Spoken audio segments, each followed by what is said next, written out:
Ladies and gentlemen, a couple weeks ago on this channel, right here, I made a claim that it's time for us, a flesh and blood community, to stop net decking everything and worrying about what's the most overpowered in the world. It's time for us to start loving the game, building decks around cards and archetypes that we find exciting. And today, I'm going to put my money where my mouth is.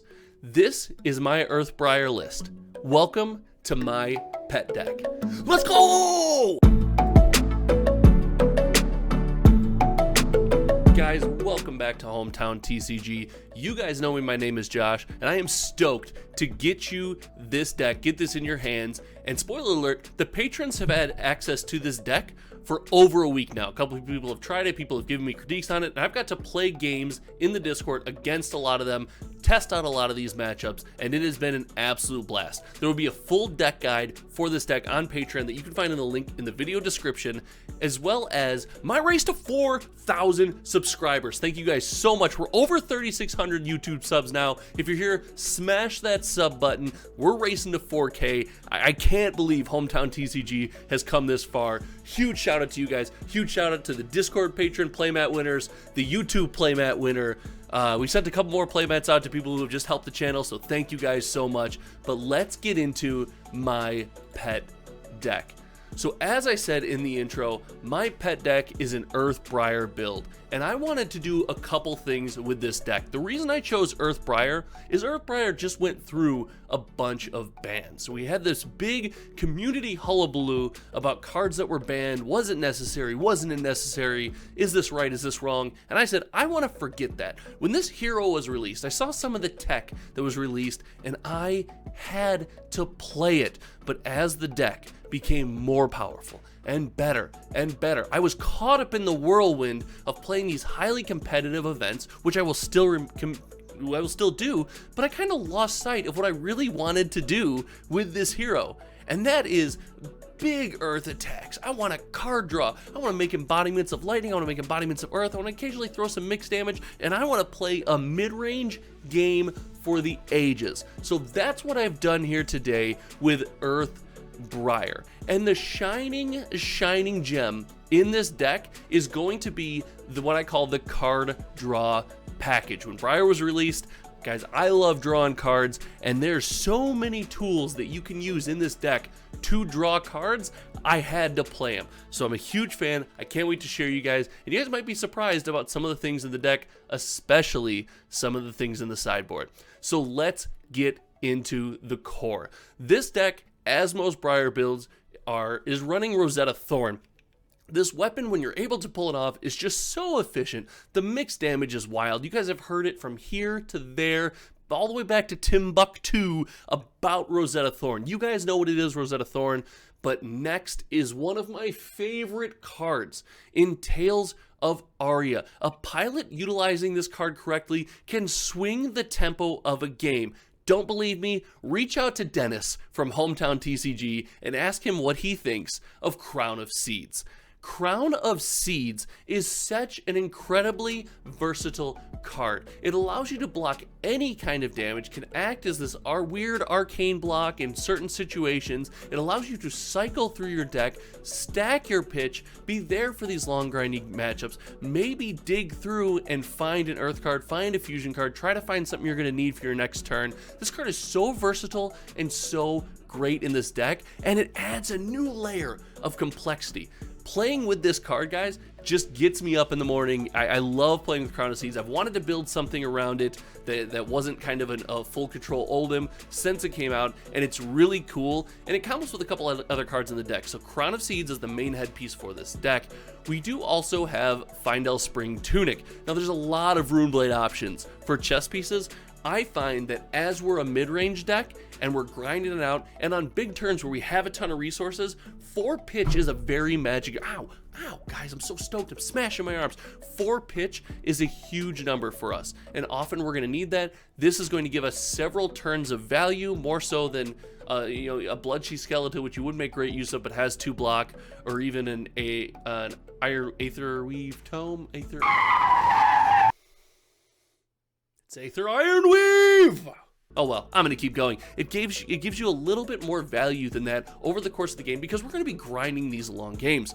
Grasp of the Arknight is my go-to here. I was actually playing a Rune Blade, kind of, not a mirror, but another Rune Blade matchup, and at the time, I had subbed out Grasp of the Arknight for no rune gloves, and you don't realize how much you miss it and how great this card is. It's 2 block, it's got a cool effect that can be activated at any turn where you just find yourself with extra pitch.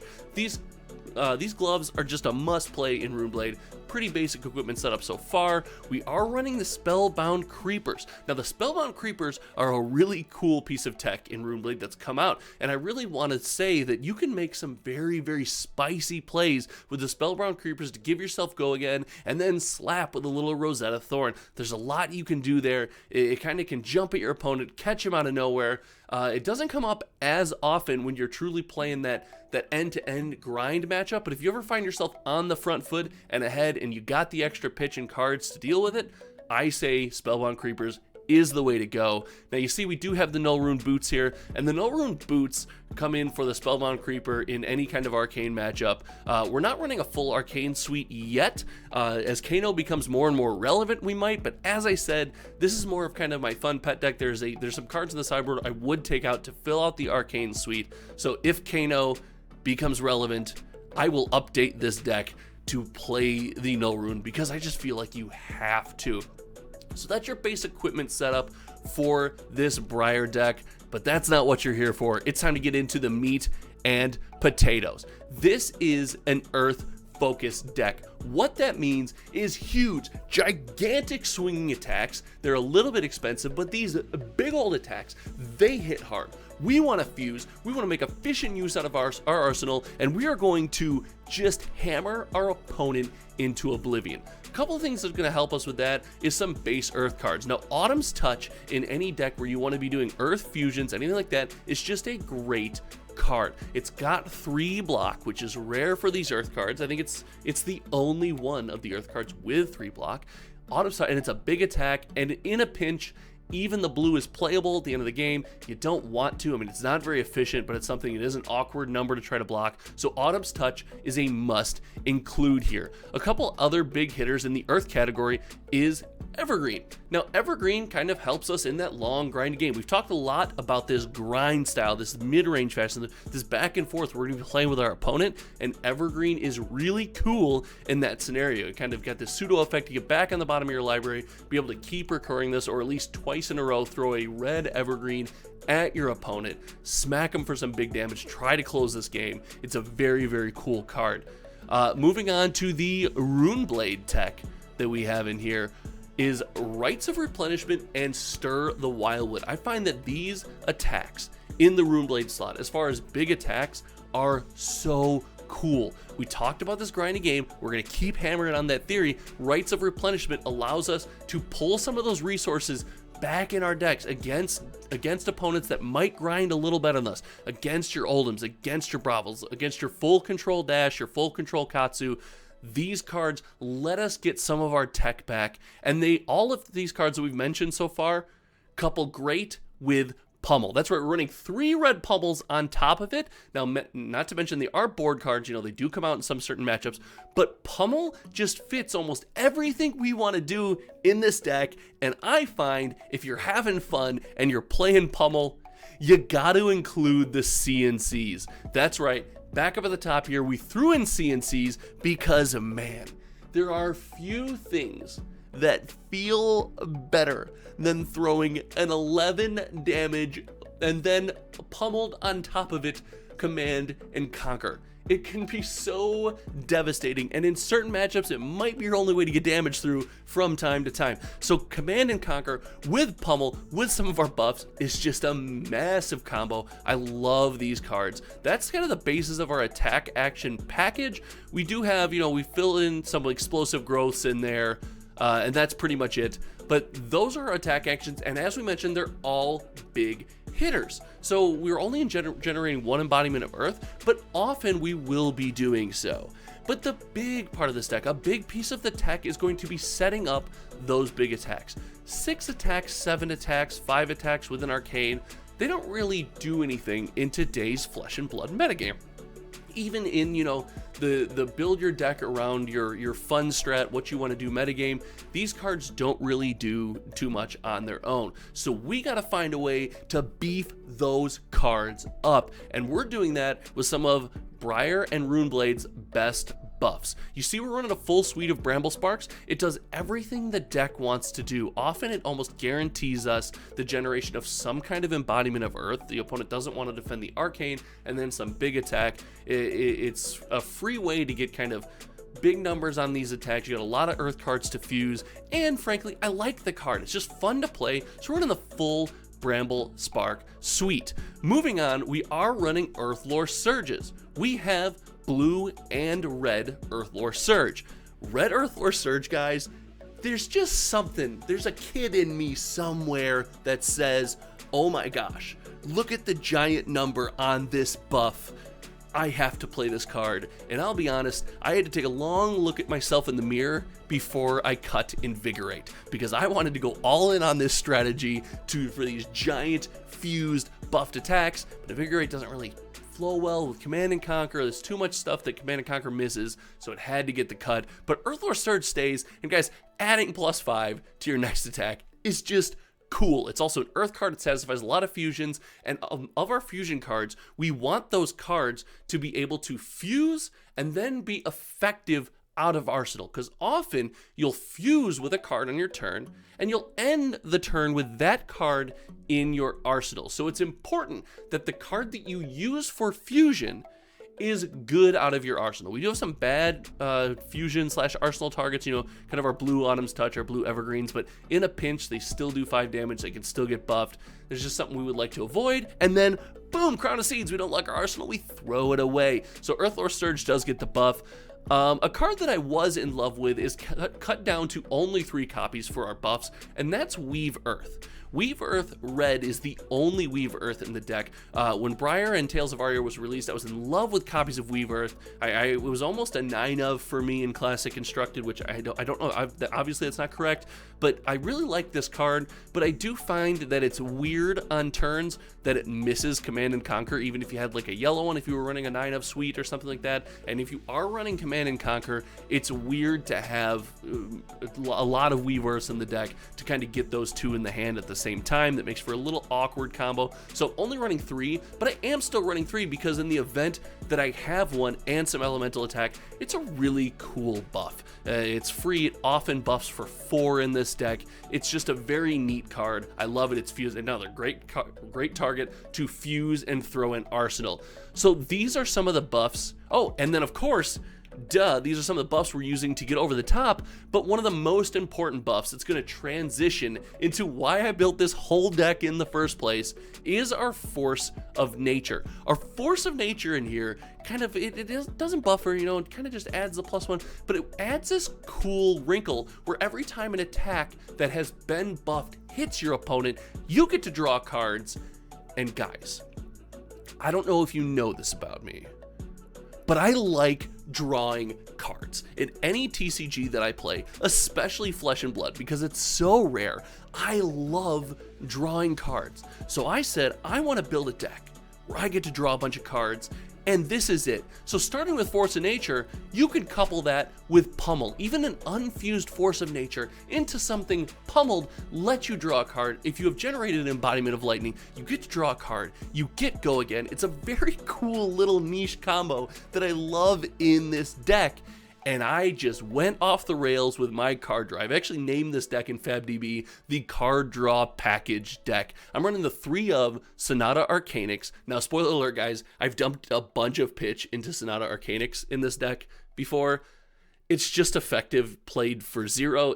You're just trying to get 1 card out of it and maybe throw 1 arcane. It's very awkward when you throw a bunch of pitch at Sonata Arcanix and still come away with 1 card. Ugh. But often this card can, in the late game, dig up a blue pitch for you if you might need it. It can dig up a big attack in some close moments.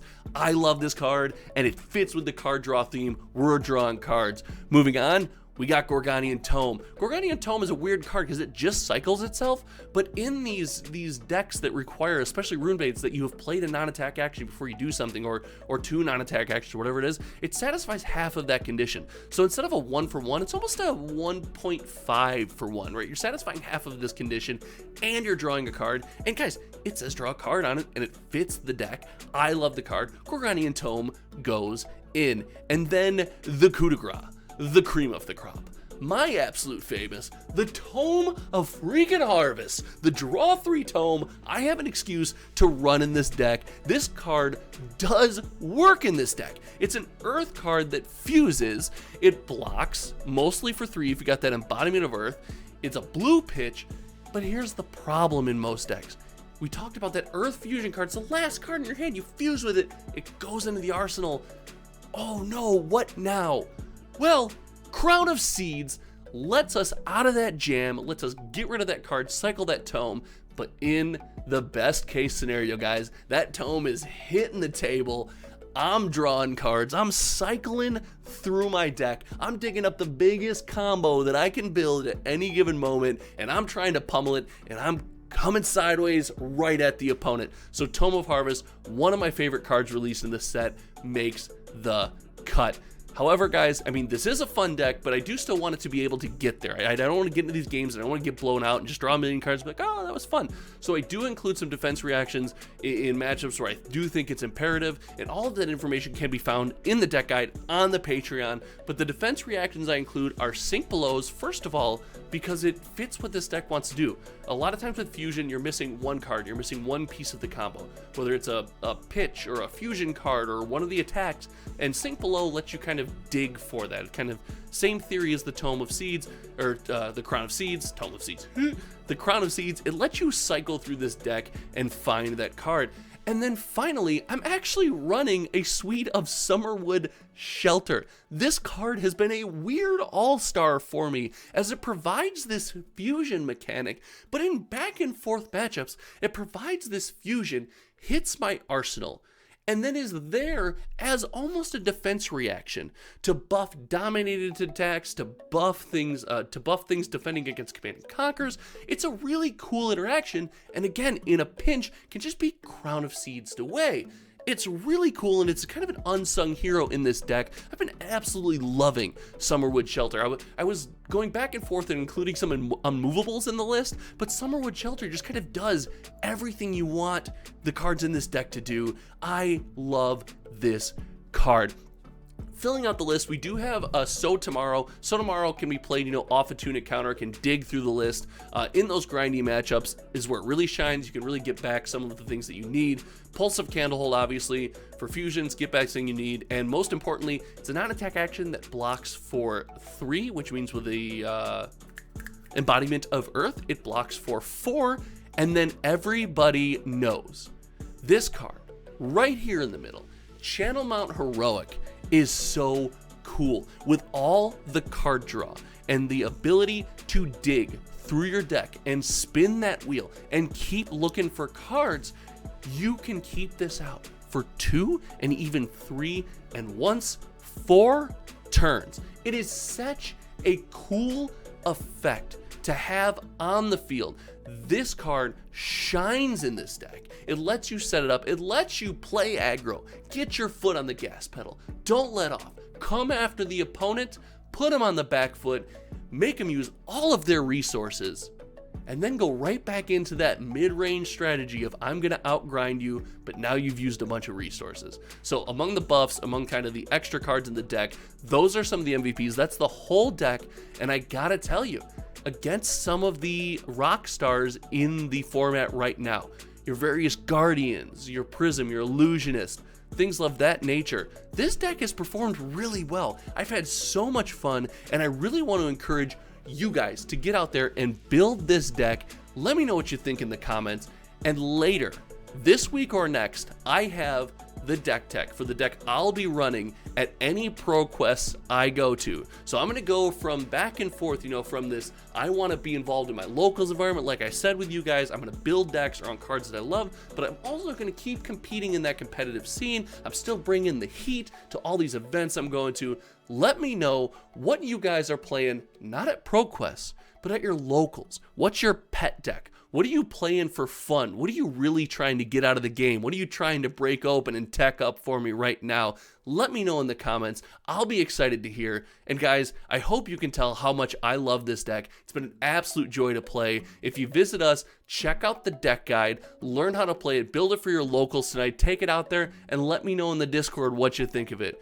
Thanks for watching, guys. Until next time, my name is Josh, and if you've stuck around this long, you guys should make sure you come around on Friday, the 29th, because Hometown TCG is going to be dropping something spicy.